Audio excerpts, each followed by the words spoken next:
And welcome back, everyone. And this is Thomas Triple T Tie with another new bullish crypto analysis.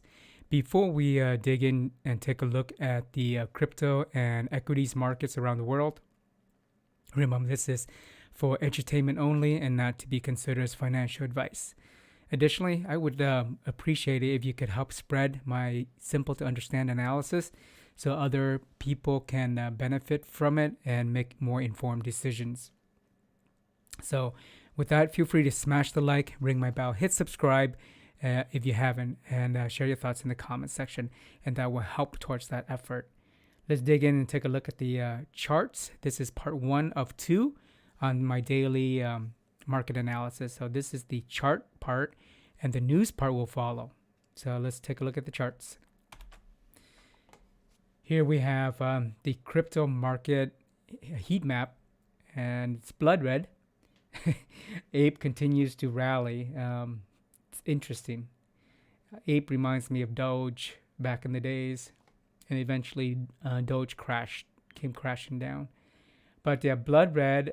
This is stablecoin, and ape. Well, ape is ape.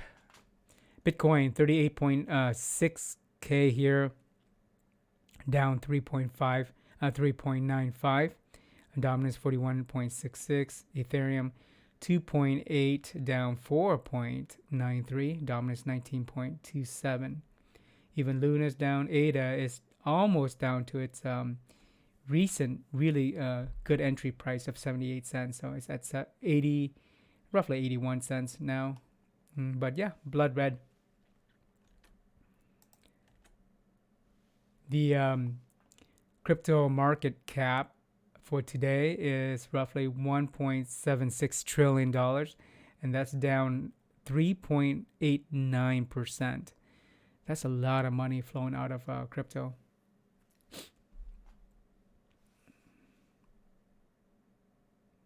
If you notice, Terra moved up to some positions change here. I'll talk more about that in their respective weekly analysis, but there's some movements here: Solana, Terra, and XRP, and USD coin here. Some movement here. Looks like USD coin moved up. In the US stock market, pretty blood red. We in the tech sectors, more bright red, which is bad, and then down over here, this is some bright red and some muted red and some greens over here. But technologies just got hammered today. Microsoft down 2.48%, Apple down 2.27%, Nvidia down 3.94%. So tough day for the technology market, which is positively correlated to crypto. Communication services, Google down 1.92%. Verizon down 4%. So not good for them here either. Yeah. Consumer silico, this whole section here, Tesla's up 1.51. That doesn't say much though, because they cratered recently. Amazon, 13.95. That's a big one, considering the Amazon's market cap. That's a big loss. Baba, JD, PDD, they're in the greens here. But overall, the rest are pretty much muted red in consumer silico. Consumer defensive, you see Walmart down 1.78, Procter & Gamble down 109, Costco is down, like pretty much muted red to red here. Over here in financials, red to muted red, some greens here, but predominantly red. Healthcare, similar, some reds, a lot more muted red, and a couple greens here. Industrial, muted red, some reds. Real estate, bright red to muted red. Energy, it's a mix of, it's mostly muted reds here. Oil and gas, some muted reds and some bright reds. Sprinkles of greens here. You get farm and heavy. You get that's muted red, pretty much. Utilities, red to muted red. Basic materials, more mixed greens down here. Mixed greens and reds down here, and muted red. So overall, it's a rough day. Rough day for the U.S. equities market.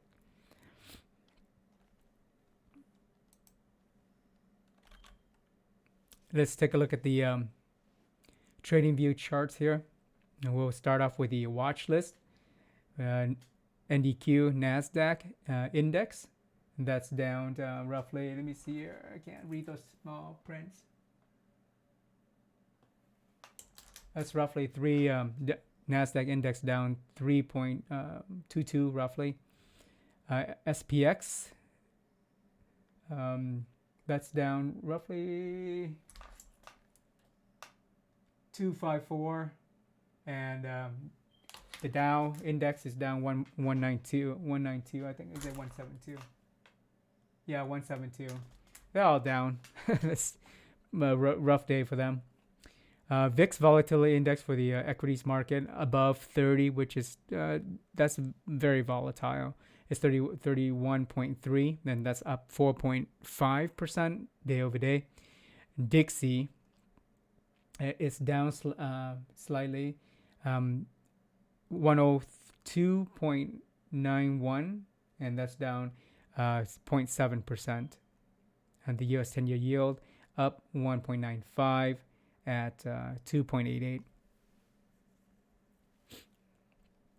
US oil still above $100. It's $104 right now, and that's down almost half a point. Gold is up slightly at 0.86, and I'm sorry, 0.86%. So that's more risk off there. 1,911. It's what gold is running at right now. Silver's down. Euro. Let's take a look at the dollar versus some of its peers here. Euro is stronger than the dollar by and it went up 0.89%. The pound is stronger than the dollar, up 1.19%. The dollar is weaker than the yen and down by 1.05%. So dollar lost some steam, but we'll talk more about it over here. Let's go take a look at the trends and Bitcoin yesterday. You can see that after the market opened, it rose up to around 40.3 roughly, and then pretty much trended down the whole way. And yesterday I mentioned that because the DXY was still climbing, something's going to give. And so the dollar gave, and then you can see here tech gave, or the stock markets gave in and trended down. The Nasdaq index here, you see it popped up yesterday, and today, after the market opened, dropped, pretty much returned back to where it was yesterday. Slightly below it even. SPX, S&P 500 index here, similar situation, is below where it opened yesterday, and it erased all of its gain yesterday. The Dow index here, DJI, similar situation, pretty much erased all its gain yesterday, dropped below where it started. And so DXY, my theory about keeping an eye on DXY is pretty much right on there. DXY held strong as the rest dropped, because there's a negative correlation with DXY and Bitcoin, and negative correlation with DXY and the S&P 500 and the Nasdaq. So and the DXY is at a 20-year high. Think about that, 20-year high. So which one would you bet on? Something that's more volatile, or something that's on its 20-year high? I stick with the 20-year high one. So as you can see here, DXY lost some momentum since yesterday's market opening, but it's still pretty much at its ranging, is near its top. So it held, and its Bitcoin as Nasdaq and S&P 500, they erase their gains. Let's take a look at the. But if you look at the overall trend here, Bitcoin 7-day is a downtrend. Same thing with Nasdaq, SPX, and the Dow. 7-day trend is trending down. But while DXY 7-day trend is trending up, the U.S. 10-year yield it climbed in the last 3 days. And currently, it's pretty much where in its high range for the 7-day. So, and as some of you know, the yield when it's rising, that means price is dropping, and price drops when people sell their bonds. Okay, let's take a look at the European market here. The UK 100, in their last 3 days, they continue to climb, so that's good. And if you look at where they are on the 7-day period, they're near their upper range, so that's positive for the UK 100. The DAX from Germany, last 3 days, similar situation. It rose in the last 3 days. It's currently in the midpoint of its 7-day, so it's about average. On the CAC from France, similar situation, midpoint on this 7-day, and last 3 days is climbing, it's recovering. Same thing with the stock 600, midpoint on the 7-day, last 3 days is climbing. So European markets and stock 600, it's having a bit of recovery, better than the U.S. market here. U.S. market is pretty much chopping sideways, but trending down the 7-day. Let's go over to Australia. Australia recovering the last couple days here. 7-day is in the mid-range of the 7-day, so very similar to the European markets here. The Nikkei 225, similar situation, gaining, recovered in the last couple of days. 7-day in the mid-range. KOSPI recovering in the last few days. 7-day range is slightly above the midpoint of a 7-day range. However, China's two indexes here, Hong Kong HSI, big recovery for them here, and popping up in the last trading session above their 7-day. So this is their 7-day high where they are right now. CSI 300 from Shanghai, China, similar situation there. They big recovery, and it's almost near its 7-day high. So it's in the upper range. So what does this look like? So we got European market recovery in the last 24-hour period. Asian and Australian market recovering in the last several days, with strong recovery in China and Hong Kong. But U.S. market is pretty much trending down on a 7-day. So it's a mixed bag there. Dollar is extremely strong, though. That's the key indicator to me right there.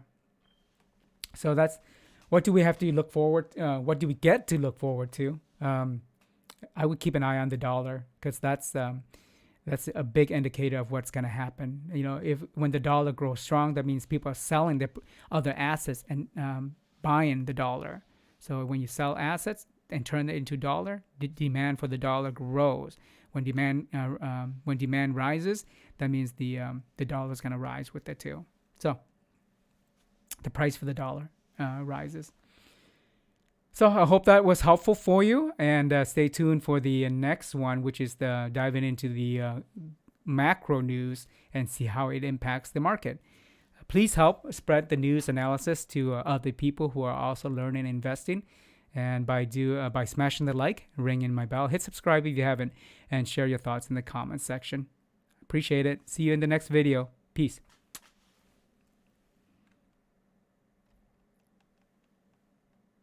I forgot my outro. Let's do the outro. There's the outro. So many key clicks and presses. All right. I'll see you. Take care.